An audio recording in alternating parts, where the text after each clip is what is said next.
हरिद्वार आए हो तो एक जना घूमना भूलना मत। तो दोस्तों हम निकल पड़े हैं भोले बाबा के ससुराल की ओर। ससुराल जाना हो और असाइनमेंट ना हो ऐसा हो सकता है क्या? स्टेशन से हमने पकड़ा बैटरी रिक्शा। रिक्शा में बैठते ही भैया से पूछा, भैया भोले बाबा की ससुराल चलोगे? भैया ने भी बिना शौक हुए सीधा रास्ता बता दिया। लगता है ये सवाल रोज सुनते होंगे। लगता है भैया का मूड खराब है। उसके आगे जाने के बाद हमें रास्ते में मिला अमरापुर घाट कुंभ नगरी हरिद्वार। थोड़ी देर बाद हम पहुंच गए कनकल। और दोस्तों यही से शुरू होती है भोले बाबा की ससुराल वाली कहानी। मंदिर के बाहर देखा तो लिखा था दक्षेश्वर महादेव। अब हम समझ गए कि लोकेशन बिल्कुल सही है, वरना आज किसी और के ससुराल में पहुंचाते हैं। जैसे ही अंदर एंट्री ली, सामने एक अद्भुत मूर्ति थी जहां महादेव माता सती को गोद में उठाए हुए थे। यह दृश्य देखकर मन भक्ति से भर गया। इसके बाद हमने देखा एक बहुत बड़ा पेड़ जिस पर लाल पौली बंधी हुई थी। लोग यहाँ अपनी मन्नतें मांगते हैं। हमने भी सोचा एक तो मन्नत मांग लेते हैं, लेकिन पहले देख लेते हैं कि फ्री में कितनी मिलती है। अब भक्ति के साथ सफाई भी जरूरी है, इसलिए हम चल दिए नहाने धोने, क्योंकि मंदिर में एंट्री वीआईपी हो या नॉर्मल, फ्रेश होना कंपलसरी है। तो सबसे पहले हम नहाकर अपने पापों को धोने की कोशिश की। अब कितने धुले हैं ये तो भोले बाबा ही बता सकते हैं। नहाकर आया ही था मैं बाहर, तो फिर मैं सोचने लगा यार कुछ तो कमी है। तो फिर मैंने एक डुबकी और मार ली। डुबकी मारने के बाद मैं हो चुका फ्रेश। नहाने धोने के बाद हमने मंदिर में एंट्री ली और असली दर्शन यात्रा शुरू होती है।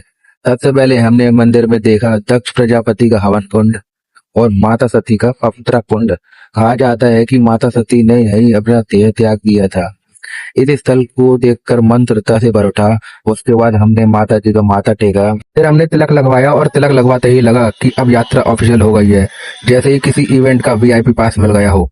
आगे बढ़ो तो एक सुंदर शिवलिंग के दर्शन हुए जो फूलों से सजा हुआ था। माहौल इतना भक्तिमय था कि कुछ देर के लिए हम भी फुल सीरियस मोड में आ गए। लेकिन दोस्तों ये सीरियस मोड ज्यादा देर नहीं चला। थोड़ा आगे एक और शिवलिंग दिखा और हमारा कैमरामैन वाला कीड़ा फिर जागा। फिर क्या था, हमने ऊपर से एक मस्त वीडियो बना ली ताकि आप लोग भी घर बैठे दर्शन का आनंद ले सके। दर्शन भी हो चुके थे, वीडियो भी बन गई थी और हम सोच रहे थे कि भोले बाबा की ससुराल की यात्रा सच में यादगार बनती जा रही।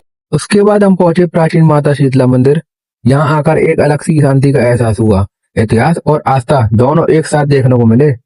यार क्या मंदिर है, इतनी शांति थी यहाँ तो मेरा मोबाइल भी साइलेंट मोड में चला गया।